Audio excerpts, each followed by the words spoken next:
The story you're referring to is a wildly popular fictional HOA revenge tale that's been scripted and narrated across dozens of YouTube channels, like HOA Under Fire, HOA Dossier, HOA Nonsense, and others. These videos often run 40 to 60 minutes with dramatic voiceover, stock footage of snowstorms, angry confrontations, lab reports, and courtroom drama. The core plot is always the same. A sympathetic retired engineer installs a heated walkway for his disabled wife's safety during a brutal blizzard, only for a tyrannical HOA president, usually a Karen archetype, to demand it be shut off for petty aesthetic reasons, ignoring the life-threatening ice.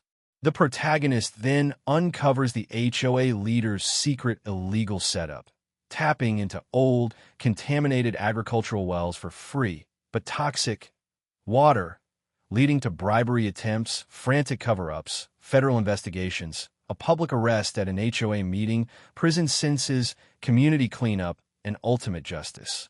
Here's a cleaned-up, expanded rewrite of the full narrative as a continuous, flowing story. No headings, no bullet points, just immersive prose.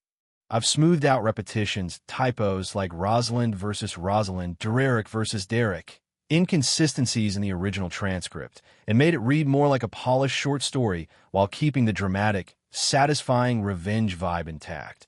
It was the middle of a ferocious blizzard, snow dumping 3 feet an hour, winds howling sub-zero, when Veronica Sterling, the HOA president of Willowbrook Estates, pounded on my door like she owned the storm itself. "Turn off that heated walkway right now, or I'm calling the cops," she screamed, face red, breath fogging in the Arctic air. My wife Rosalind, disabled with severe COPD, reliant on oxygen tanks, was trapped inside, the delivery delayed by the ice, her nebulizer beeping warnings. Our front path had turned into a deadly sheet of black ice without the radiant heating system I'd installed 2 years earlier. $8,000 worth of permitted, inspected, energy-efficient cables buried under the concrete, melting snow on contact so she could safely reach the mailbox or get her oxygen. County approvals, fire department sign-off, electrical clearance, everything legal. But to Veronica, none of that mattered. "Your wife's disability doesn't override community standards," she snarled, stilettos somehow clicking on the frozen ground. "I'm Garrett Finch, retired municipal water engineer with 35 years in the field. Something about Willowbrook's perfect planned community had always felt off to me. The inconsistent water pressure, suspiciously low bills on certain streets, softer water in some areas. We'd moved here for Rosalind's lungs. Clean air, single-story living, quiet streets lined with trees. The first winter nearly killed her. An ice storm, a slip on our untreated walkway, 20 minutes gasping in sub-zero until a neighbor found her. Doctors said another 10 minutes, and it would have been over. So I built the solution myself. It worked flawlessly for 2 winters, until Veronica decided to play HOA Führer. Veronica Sterling, 54, real estate agent, married to Baxter Sterling on the city planning committee. Their house was a gaudy monstrosity of fake columns and over-the-top stonework. She enforced rules with glee, fining a 78-year-old for bird feeders because they depressed aesthetics, forcing a wheelchair ramp removal, hassling families over therapy equipment, always targeting the vulnerable, elderly, disabled, people unlikely to fight back. She amended bylaws 3 times in 6 months, each change suspiciously timed to block specific residents' permitted modifications. She had inside info. Baxter leaked upcoming permit applications from city channels, letting her craft targeted rules before anyone knew. When she came for my walkway, declaring it an unauthorized aesthetic modification and giving us 4 days to rip it out, I didn't panic. I documented everything and consulted a disability attorney, Marlene Vasquez. She spotted the pattern, classic selective enforcement violating the Fair Housing Act. But my engineering instincts kicked in deeper. Conversations with a neighbor's son, who worked county water, revealed odd usage patterns. Then her nephew Derek, her own hired compliance coordinator, a nervous 22-year-old, accidentally left his phone recording during a visit. He vented about measuring grass with a ruler, calling her insane. More importantly, He mentioned a family's mysteriously low water bills. I dug into municipal records. Willowbrook sat on old farmland with decommissioned irrigation wells that should have been properly sealed during development.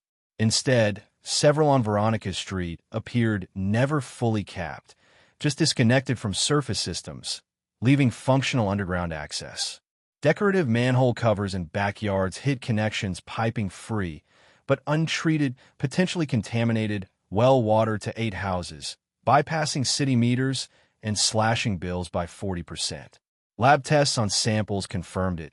Nitrates 300% over safe limits, banned pesticides, bacteria from stagnant pipes, heavy metals leaching from corroded lines. This wasn't conservation, it was slow poisoning. Vulnerable residents, elderly with stomach issues, kids with unexplained developmental problems, even Rosalind's lungs at risk, were drinking toxic water while Veronica harassed anyone who might poke at infrastructure. She escalated, $30,000 bribe to drop complaints and silence questions about utilities. Then $75,000.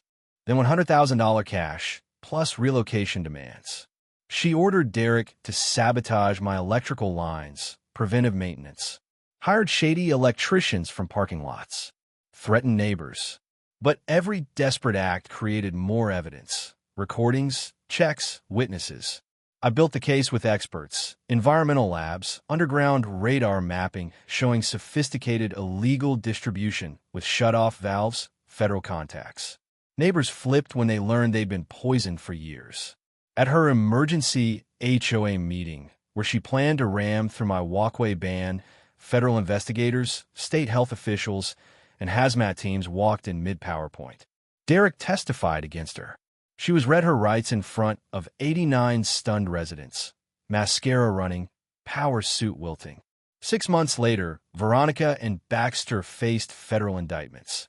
Environmental conspiracy, fraud, civil rights violations, witness tampering. Sentences of 7 to 15 years. Assets seized for $1. $3 million cleanup. Her real estate empire collapsed after marketing contaminated homes as pristine.